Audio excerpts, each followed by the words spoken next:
ದೇವರಿಗೆ ಮಹಿಮೆ ಉಂಟಾಗಲಿ. ಮತ್ತೊಂದು ಆವೃತ್ತಿ ದೇವರ ವಾಕ್ಯದ ಮೂಲಕ ನಿಮ್ಮನ್ನು ಸಂಧಿಸುವಂತೆ ದೇವರು ಕೃಪೆ ಮಾಡಿದ್ದಕ್ಕಾಗಿ ದೇವರಿಗೆ ಸ್ತೋತ್ರ ಮಾಡುತ್ತೇನೆ. ಹಾಗೂ ನಿಮ್ಮೆಲ್ಲರನ್ನ ಯೇಸು ಕ್ರಿಸ್ತನ ಹೆಸರಿನಲ್ಲಿ ಈ ಸಂದೇಶವನ್ನು ಆಲಿಸಲಿಕ್ಕೆ ಸ್ವಾಗತಿಸುತ್ತೇನೆ.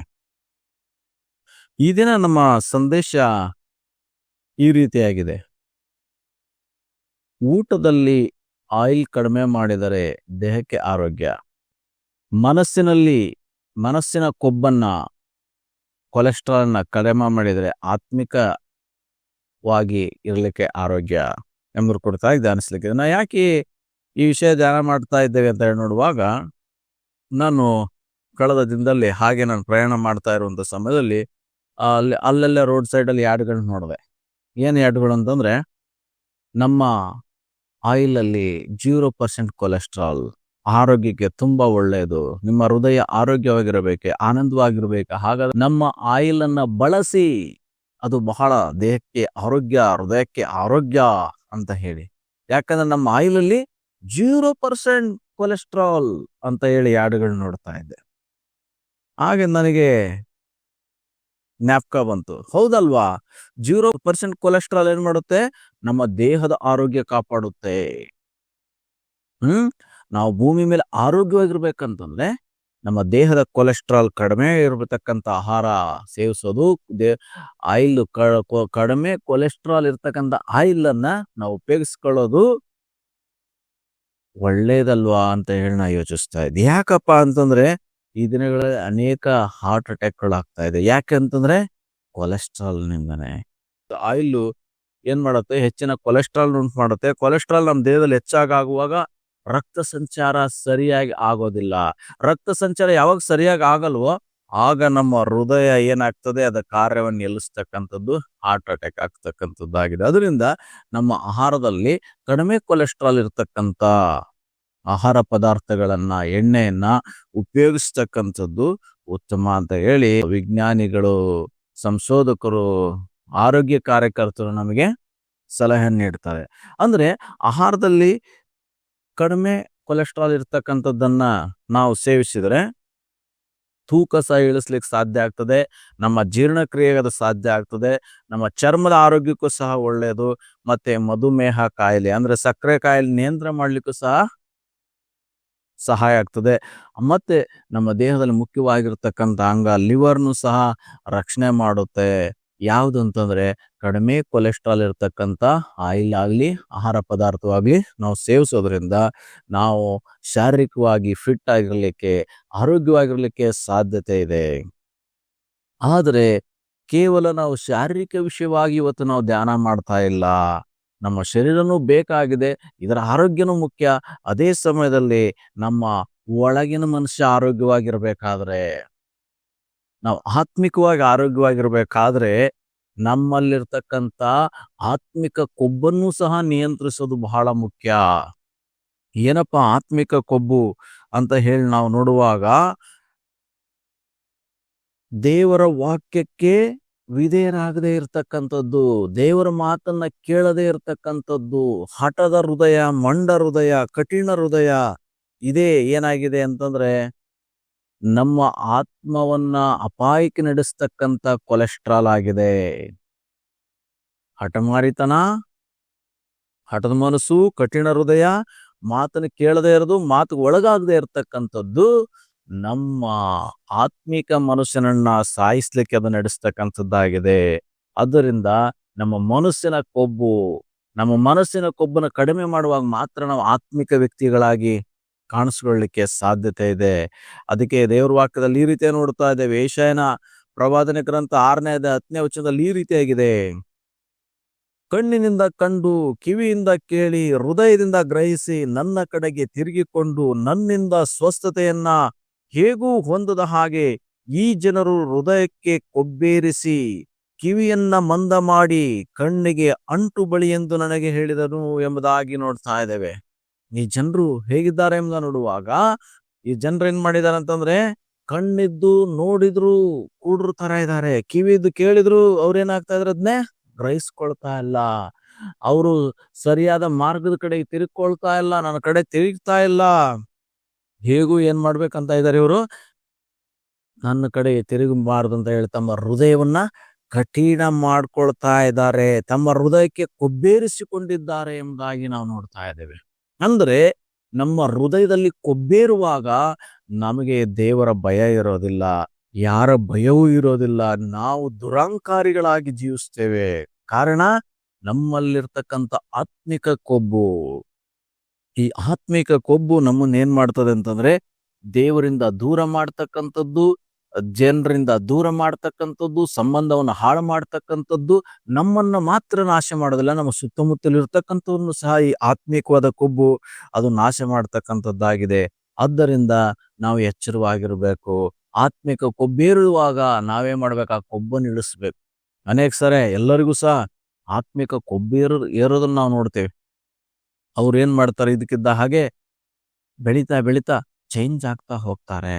ಆದ್ರೆ ಅದನ್ನ ಗಮನಿಸಿ ಏನ್ ಮಾಡ್ಬೇಕಾಗಿದೆ ಅಂತಂದ್ರೆ ನಮ್ಮ ಕೊಬ್ಬನ್ನು ಇಳಿಸ್ಬೇಕು. ನಾವು ದೈಹಿಕವಾಗಿ ತೂಕವಾಗುವಾಗ ಏನ್ ಮಾಡ್ತೇವೆ? ಅಯ್ಯೋ, ನಮ್ಮ ತೂಕ ಆಗಿಬಿಟ್ಟಿದ್ದೇನೆ, ಹೇಗಾದ್ರೂ ಮಾಡಿ ನನ್ನ ತೂಕ ಕಡಿಮೆ ಮಾಡ್ಬೇಕು, ನಾನು ಫಿಟ್ ಆಗಿರ್ಬೇಕಂತ ಹೇಳಿ ನಾವು ಬಯಸ್ತೇವಲ್ಲ, ಅದೇ ರೀತಿ ಆತ್ಮಿಕ ಕೊಬ್ಬು ಯಾವಾಗಿದೆ ನಿನಗೆ ಎಂಬುದಾಗ ಅನಿಸುತ್ತೋ ಆಗ ನೀನೇನ್ ಮಾಡ್ಬೇಕಾಗಿದೆ ಅಂತಂದ್ರೆ ಆತ್ಮಿಕ ಕೊಬ್ಬನ್ನ ಇಳಿಸ್ಬೇಕು. ಆತ್ಮಿಕ ಕೊಬ್ಬನ್ನು ಇಳಿಸೋದಂತಂದ್ರೆ ಏನರ್ಥ? ದೇವ್ರ ಮಾತಿಗೆ ಕಿವಿ ಕೊಡ್ತಕ್ಕಂಥದ್ದು, ದೇವ್ರಿಗೆ ಒಳಗಾಗ್ತಕ್ಕಂಥದ್ದು, ಮನಸ್ಸನ್ನ ಕಠಿಣ ಮಾಡಿಕೊಳ್ಳದೆ ಮೃದು ಮಾಡಿಕೊಳ್ತಕ್ಕಂಥದ್ದು. ಹಾಗೆ ಮಾಡುವಾಗ ಏನಾಗ್ತದಂದ್ರೆ ನಮ್ಮ ಆತ್ಮಿಕವಾದ ಕೊಬ್ಬು ಕರಗಲಿಕ್ಕೆ ಸಾಧ್ಯ. ನಾವು ಆತ್ಮಿಕವಾಗಿ ಫಿಟ್ ಆಗಿರ್ಲಿಕ್ಕೆ, ದೇವರನ್ನ ಮಹಿಮೆ ಮಾಡ್ಲಿಕ್ಕೆ ಸಾಧ್ಯ ಆಗ್ತದೆ. ಮತ್ತಾಯನ್ ಬರೆಸಬಾರ್ದೆ 13ನೇ 15ನೇ ವಚನದಲ್ಲಿ ಈ ರೀತಿಯಾಗಿ ಹೇಳ್ತಾ ಇದೆ, ಈ ಜನರ ಹೃದಯವು ಕೊಬ್ಬಿತು, ಇವರು ಕಿವಿ ಮಂದವಾಯಿತು, ಇವರು ಕಣ್ಣು ಮುಚ್ಚಿಕೊಂಡಿದ್ದಾರೆ, ತಾವು ಕಣ್ಣಿಂದ ಕಂಡು ಕಿವಿಯಿಂದ ಕೇಳಿ ಹೃದಯದಿಂದ ತಿಳಿದು ನನ್ನ ಕಡೆಗೆ ತಿರುಗಿಕೊಂಡು ನನ್ನಿಂದ ಸ್ವಸ್ಥತೆಯನ್ನ ಹೇಗೂ ಹೊಂದಬಾರದೆಂದುಕೊಂಡಿದ್ದಾರೆ ಎಂಬುದು. ಏನ್ ಹೇಳ್ತಾ ಇದ್ದಾರೆ ದೇವರ ವಾಕ್ಯದಲ್ಲಿ? ಈ ಜನರ ಹೃದಯವು ಕೊಬ್ಬಿತು. ಕೊಬ್ಬು, ಹೃದಯಕ್ಕೆ ಕೊಬ್ಬು, ಆತ್ಮಿಕ ಹೃದಯಕ್ಕೆ, ಒಳಗಿನ ಮನುಷ್ಯನ ಬಗ್ಗೆ ಇಲ್ಲಿ ದೇವ್ರ ವಾಕ್ಯ ಹೇಳ್ತಕ್ಕಂಥದ್ದು. ಶಾರೀರಿಕವಾಗಿರ್ತಕ್ಕಂಥ, ಭೌತಿಕವಾಗಿರ್ತಕ್ಕಂಥದ್ರ ಬಗ್ಗೆ ಇಲ್ಲಿ ದೇವ್ರ ವಾಕ್ಯ ಹೇಳ್ತಾ ಇಲ್ಲ. ಈ ಜನರ ಹೃದಯ ಅಂತ ಹೇಳಿ ನೋಡುವಾಗ ಈ ಹೃದಯ ಅಲ್ಲ, ಒಳಗಿನ ಹೃದಯ, ಆತ್ಮಿಕವಾಗಿರ್ತಕ್ಕಂಥ ಮನುಷ್ಯನ ಬಗ್ಗೆ, ಆತ್ಮಿಕತೆಯ ಬಗ್ಗೆ ಅಲ್ಲಿ ನೋಡ್ತಾ ಇದ್ದು. ಅಂತಂದ್ರೆ ಆತ್ಮಿಕವಾಗಿ ಒಳಗಿನ ಮನುಷ್ಯ ಏನಾಗಿದ್ದಾನಪ್ಪ ಅಂತಂದ್ರೆ ಅವನೇನಾಗಿದ್ದಾನೆ? ಕೊಬ್ಬೇರಿಸ್ಕೊಂಡ್ ಬಿಟ್ಟಿದ್ದಾರೆ. ಅಂತಂದ್ರೆ ಯಾವುದಕ್ಕೂ ಸಹ ಬಗ್ತಾ ಇಲ್ಲ, ಮನಸ್ಸನ್ನ ಕೊಬ್ಬಿನಂತೆ ಕಠಿಣ ಮಾಡ್ಕೊಂಡಿದ್ದಾರೆ. ಹೇಗೂ ದೇವ್ರ ಕಡೆ ತಿರುಗಬಾರ್ದು ಅಂತ ಹೇಳಿ ಇವರು ತೀರ್ಮಾನ ಮಾಡ್ಕೊಂಡ್ಬಿಟ್ಟಿದ್ದಾರೆ ಅಂತ ಹೇಳಿ ದೇವ್ರ ವಾಕ್ಯದಲ್ಲಿ ನಾವು ನೋಡ್ತಾ ಇದ್ದೇವೆ. ಇವತ್ತು ಈ ಸಂದೇಶ ಕೇಳಿಸ್ಕೊಳ್ತಕ್ಕಂಥ ಸಹೋದರ ಸಹೋದರಿ, ನಿನ್ನ ಆತ್ಮಿಕ ಜೀವಿತ ಹೇಗಿದೆ? ನೀನು ಆತ್ಮಿಕವಾಗಿ ಕೊಬ್ಬೇರಿದವಳಾಗಿದ್ದೀಯಾ, ಅಥವಾ ದೇವರ ಮಾತನ್ನ ಕೇಳುವಾಗ ನಮ್ರತೆಯಿಂದ ಅವುಗಳಿಗೆ ಒಳಗಾಗ್ತಕ್ಕಂಥವ್ರಾಗಿದ್ದೀರಾ? ನಿಮ್ಮನ್ನ ನೀವು ಪರೀಕ್ಷಿಸಿಕೊಂಡು ನಮ್ಮ ಆತ್ಮಿಕ ಕೊಬ್ಬನ್ನ ಅದನ್ನ ಕೆಳಗಿಳಿಸಿ ನಾವೇನ್ ಮಾಡ್ಬೇಕಾಗಿದೆ? ದೇವರ ಆತ್ಮನು ನಮ್ಮಲ್ಲಿ ಸಂಚರಿಸ್ಲಿಕ್ಕೆ, ನಾವು ಬದುಕುವಂತೆ, ನಾವು ನಿರಂತರವಾಗಿ ಆತನ ಜೊತೆಗೆ ಇರುವಂತೆ ಅದು ನಡೆಸ್ತಕ್ಕಂಥದ್ದಾಗಿದೆ. ಅದರಿಂದ ನಮ್ಮ ಆತ್ಮಿಕ ಕೊಬ್ಬನ್ನ ಕಡಿಮೆ ಮಾಡಿಕೊಳ್ತಕ್ಕಂಥದ್ದು, ಕೆಳಗಿಳಿಸುವಂಥದ್ದು ಬಹಳ ಶ್ರೇಷ್ಠ. ಕೀರ್ತನೆಗಾರನು 119ನೇ ಕೀರ್ತನೆಯಲ್ಲಿ 70ನೇ ವಚನದಲ್ಲಿ ಈ ರೀತಿ ಹೇಳ್ತಾನೆ, ಕೊಬ್ಬಿನಂತೆ ಅವರ ಬುದ್ಧಿ ಮಂದವಾಯಿತು, ನಾನಾದರೂ ನಿನ್ನ ಧರ್ಮಶಾಸ್ತ್ರದಲ್ಲಿ ಉಲ್ಲಾಸ ಪಡುತ್ತೇನೆ ಎಂಬುದಾಗಿ. ಜನರು ಕುರಿತಾಗಿ, ಇತರರು ಕುರಿತಾಗಿ ಹೇಳ್ತಾ ಇದ್ದಾನಲ್ಲಿ ಭಕ್ತನು, ಕೊಬ್ಬಿನಂತೆ ಜನರೇನಾಗಿದೆ? ಅವರ ಬುದ್ಧಿ ಮಂದವಾಗಿ ಬಿಟ್ಟಿದೆ. ಮಂದವಾಗಿದೆ ಅಂದ್ರೆ ಅರ್ಥ ಇಷ್ಟೇನೆ, ಅವ್ರು ಕೇಳಿಸ್ಕೊಂತ ಇಲ್ಲ. ಮದ ಏರಿರ್ತಕ್ಕಂಥವ್ರು, ಕೊಬ್ಬೇರಿರ್ತಕ್ಕಂಥವ್ರು, ಆ ಶಾರೀರಿಕ ಮದ, ಆತ್ಮಿಕ ಮದ ಏರಿರ್ತಕ್ಕಂಥವ್ರು ನಾವು ನೋಡುವಾಗ ಅವರು ಯಾರ ಮಾತನ್ನು ಕೇಳೋದಿಲ್ಲ. ಯಾರಿಗೂ ಸಹ ಅವ್ರು ಏನ್ ಮಾಡಲ್ಲಪ್ಪ ಅಂದ್ರೆ ಬಗ್ಗೋದಿಲ್ಲ. ಯಾರಿಗೂ ಬಗ್ಗದ ಜನರು ಏನಾಗ್ತಾರೆ ಅಂತಂದ್ರೆ ಅವರು ನಾಶನಕ್ಕೆ ಹೋಗ್ತಾರೆ. ಅವರಿಗೆ ಆತ್ಮಿಕ ಸಾವು ಬೇಗನೆ ಬಂದು ಆತ್ಮಿಕವಾಗಿ ಅವರು ಬಿದ್ದು ಹೋಗ್ತಕ್ಕಂಥವ್ರಾಗಿದ್ದಾರೆ. ಅದರಿಂದ ನಮ್ಮ ಜೀವಿತದಲ್ಲಿ ಆತ್ಮಿಕ ಕೊಬ್ಬನ್ನ ನಿಯಂತ್ರಿಸುವಂಥದ್ದು ಮುಖ್ಯ. ಆತ್ಮಿಕವಾದ ಕೊಬ್ಬನ್ನ ನಾವು ನಿಯಂತ್ರಿಸುವಾಗ ನಾವು ಆತ್ಮಿಕವಾಗಿ ಬದುಕಲಿಕ್ಕೆ ಸಾಧ್ಯ ಆಗ್ತದೆ.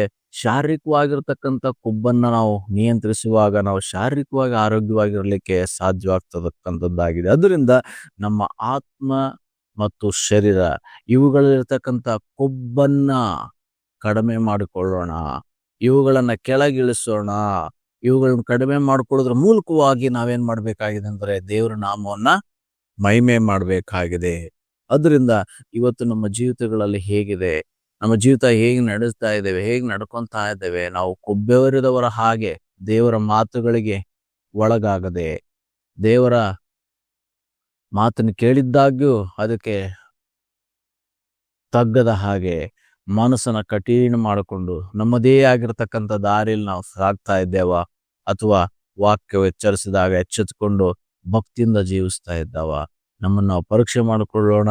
ನಮ್ಮಲ್ಲಿ ಸ್ವಾಮಿ ಇರುವಂತ ಕೊಬ್ಬು, ಆತ್ಮಿಕವಾಗಿರ್ತಕ್ಕಂಥ ಕೊಬ್ಬು ಕಡಿಮೆ ಮಾಡು ಸ್ವಾಮಿ. ನಾನು ನಿನಗೆ ಒಳಗಾಗಬೇಕು, ನಿನ್ನಿಂದ ಬಿಡುಗಡೆಯನ್ನು ಹೊಂದ್ಕೋಬೇಕು, ನನಗೆ ಸಹಾಯ ಮಾಡು ಎಂಬುದಾಗಿ ಪ್ರಾರ್ಥನೆ ಮಾಡೋಣ. ಸರ್ವಶಕ್ತನಾಗಿರೋ ಪ್ರಭು, ಈ ಸಮಯಕ್ಕಾಗಿ ಸ್ತೋತ್ರ. ನಾವು ಆತ್ಮಿಕವಾಗಿ ಕೊಬ್ಬೇರಿದವರಾಗದೆ ನಾವು ನಮ್ರತೆಯಿಂದ ನಿಮ್ಮ ವಾಕ್ಯಕ್ಕೆ ಒಳಗಾಗುವವರು, ನಿನ್ನ ಮಾತುಗಳಿಗೆ ನಮ್ಮ ಹೃದಯದಲ್ಲಿ ಸ್ಥಳ ಕೊಡುವವರು, ನೀವು ವಾಸ ಮಾಡಲಿಕ್ಕೆ ನಮ್ಮ ಹೃದಯವನ್ನ ನಿಮಗಾಗಿ ತೆರೆದುಕೊಟ್ಟವರಾಗಿ ಆತ್ಮಿಕವಾಗಿ ಬದುಕೋದಕ್ಕೆ ಸಹಾಯ ಮಾಡು. ಶಾರೀರಿಕವಾಗಿಯೂ ಇರುವಂತ ಎಲ್ಲ ಕೊಬ್ಬನ್ನ ತೆಗೆದು ಹಾಕ್ರಿ. ಶಾರೀರಿಕವಾಗಿ ಆತ್ಮಿಕವಾಗಿ ನಾವು ಕೊಬ್ಬನ್ನು ನಿಯಂತ್ರಿಸಿಕೊಳ್ಳೋದ್ರ ಮೂಲಕವಾಗಿ ಶಾರೀರಿಕವಾಗಿಯೂ ಆತ್ಮಿಕವಾಗಿಯೂ ನಾವು ಆರೋಗ್ಯವಂತರು, ಸದೃಢರು, ಅನೇಕರನ್ನ ಬಲಪಡಿಸ್ತಕ್ಕಂಥವ್ರು ಆಗಿ ಬದುಕಕ್ಕೆ ಸಹಾಯ ಮಾಡು. ಈ ಸಂದೇಶ ಕೊಡುವಂಥವ್ರನ್ನ ಆಶೀರ್ವಾದ ಮಾಡು, ಅವ್ರಿಗೆ ಒಳ್ಳೆ ಆರೋಗ್ಯ ಕೊಡು, ಅವರ ಸೇರಿರತಕ್ಕಂಥ ಶಾರೀರಿಕ ಕೊಬ್ಬು ಆತ್ಮಿಕ ಕೊಬ್ಬಿಂದ ಬಿಡುಗಡೆ ಮಾಡು. ಇವ್ರನ್ನ ಆಶೀರ್ವಾದದವರೆಗೆ ನಡೆಸು. ನಿನ್ನ ಮಾತುಗಳನ್ನ ಯಾವಾಗಲೂ ಕೇಳಿಸಿಕೊಳ್ಳುವುದರಲ್ಲಿ, ಅವುಗಳಿಗೆ ಒಳಗಾಗೋದ್ರಲ್ಲಿ ಉಲ್ಲಾಸ ಪಡ್ತಕ್ಕಂಥ ಮಕ್ಕಳನ್ನಾಗಿ ಮಾರ್ಪಡಿಸು. ಹಾಗೆ ಮಾಡೋ ದೇವರಾಗಿರುವುದಕ್ಕಾಗಿ ಸ್ತೋತ್ರ. ಯೇಸುವಿನ ಹೆಸರಿನಲ್ಲಿ ಪ್ರಾರ್ಥಿಸ್ತೇವೆ ಪರಲೋಕ ತಂದೆಯೇ, ಆಮೇನ್. ಪ್ರತಿದಿನ ಬರತಕ್ಕಂಥ ದೇವರ ಸಂದೇಶವನ್ನು ಆಲಿಸ್ಲಿಕ್ಕೆ ಈ ಚಾನಲ್ ಅನ್ನ ಸಬ್ಸ್ಕ್ರೈಬ್ ಮಾಡ್ಕೊಳ್ಳಿ. ಇಲ್ಲಿವರೆಗೆ ನೀವು ಸಬ್ಸ್ಕ್ರೈಬ್ ಮಾಡಿಲ್ಲ ಅಂದ್ರೆ ಮತ್ತೆ ನಿಮ್ಮ ಸ್ನೇಹಿತರಿಗೆ ಈ ಸಂದೇಶನ ಹಂಚಿಕೊಳ್ಳೋದ್ರ ಮೂಲಕವಾಗಿ ಅವರು ಸಹ ಆತ್ಮಿಕವಾಗಿ ಬೆಳೀಲಿಕ್ಕೆ ಸಹಾಯ ಮಾಡಿ ಎಂದು ಯೇಸು ಕ್ರಿಸ್ತನ ಹೆಸರಿನಲ್ಲಿ ಕೇಳ್ಕೊಳ್ತೇನೆ.